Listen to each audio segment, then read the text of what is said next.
I am proud to call upon the great senator from New York to make the following presentation.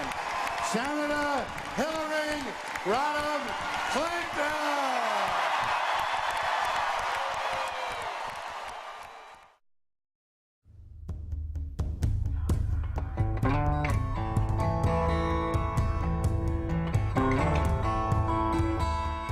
There are 54 million women eligible to vote.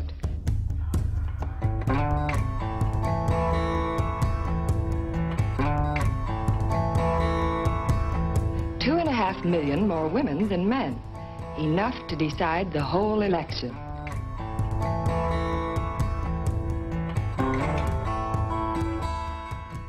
In the 2008 presidential election, I was 17 years old.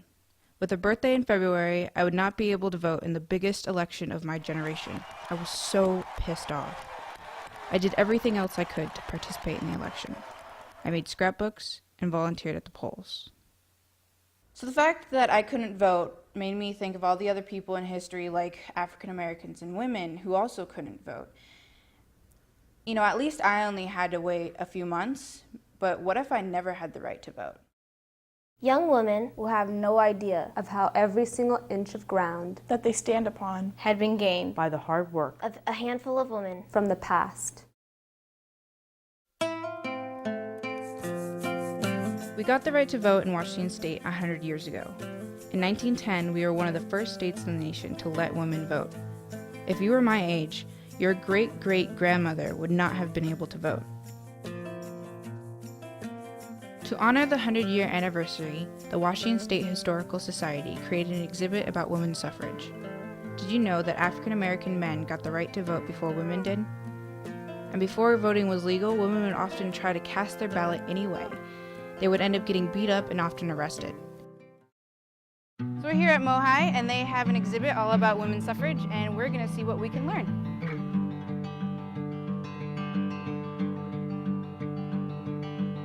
Seattle suffragettes, go women, liberty or death. That's pretty cool that one of these women could have been your great-great-grandmother. Our women died for our right to vote. So it looks like Washington women really set the trend for the rest of the nation. I think that's pretty powerful to say for our state.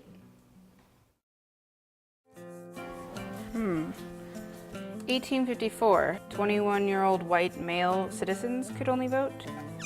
1871, oh, well, women can vote at school elections, but not in general. 1910, big year. Citizens, whites, women! Suffragists had an idea that every time a state enacted women's right to vote, they would put a new star on the flag, and Washington was the 5th state to enact women's right to vote on a permanent basis. So we're the 5th star. By the time Washington passed suffrage, the movement had been going on for decades, many, many years. And it had been many years since any other state had passed suffrage. And so this victory in Washington state tended to, I think, suffuse the rest of the country with hope that there would be a national amendment. Because a lot of women were in the workforce and because we were better educated than other women, we actually started agitating earlier. And we had more people who told us, God, we better not stand in their way. So we had a little bit of power with which to exercise more power. I think that's one of the reasons why we ended up being at the top of the pack. Washington women used many strategies to gain the right to vote in 1910. One of my favorites was the cookbook, which they published as a fundraiser. And this had recipes and reasons why women should have the right to vote. And it was to assure the men who were voting on the amendment that, yes, there would be dinner on the table once women got the right to vote. They also published newspapers, put up posters, and there were even mountaineering suffragists. There were a group that climbed to the top of Mount Rainier in the summer of 1909 and put a Votes for Women flag in Columbia Crest. We're here at this Women's Century Club. We're going to talk to Celeste Smith and see what we can find out. Women were considered property. Women were not on an equal footing with men. We are all equal human beings, and we all should have equal set of rights. Bertha Landis was a past president of the Women's Century Club and went on to be mayor of Seattle, and is to this day the only woman mayor that Seattle has ever had. I wanted to talk to some women who have gone beyond just voting and who have become political leaders. Well, I think that there are probably not nearly enough women in office, although in Washington State we're doing a bit better than the rest of the nation. Certainly, if you look at the numbers of people in the population, we should have 50% of the women in office. I think women, because of the way we communicate in society, still tend to run for office with more difficulty. Generally, as you're growing up, you're told, don't talk about yourself too much. Don't brag too much. Don't step out in front too much. Don't be noticed too much. When you run for office, you have to put yourself out there and you have to use the word I. You have to talk about what you did. Struggle is a never-ending process. Freedom is never really won. You earn it and win it. In every generation.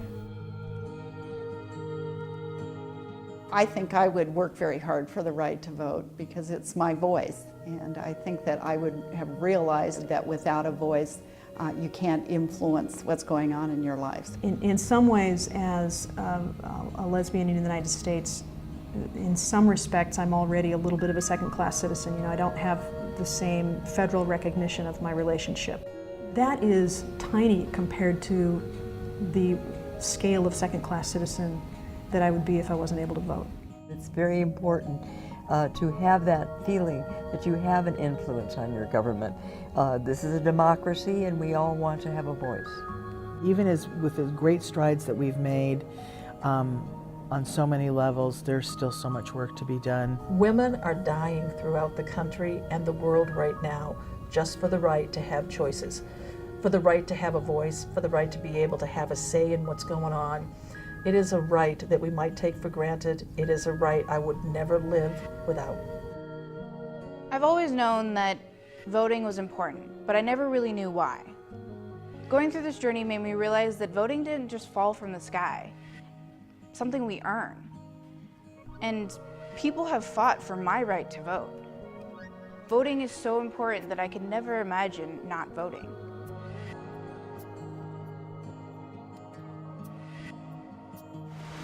Hey, Mayor Mike. Oh, hi, Naomi. I was wondering if you could look over my registration form to see if it's all good to go to take down to the city council. Oh, let me take a look at it. You know, it's the county. The county? Take it to the Sorry. county building. My bad. Make sure you get it to the right place. Good thing I'm asking. You didn't sign it. Oh, I have a pen. Can I use your back? Is it surface?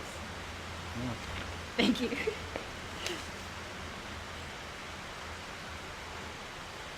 Awesome. Now is it good? Well done, Naomi. Thank you. Thank you.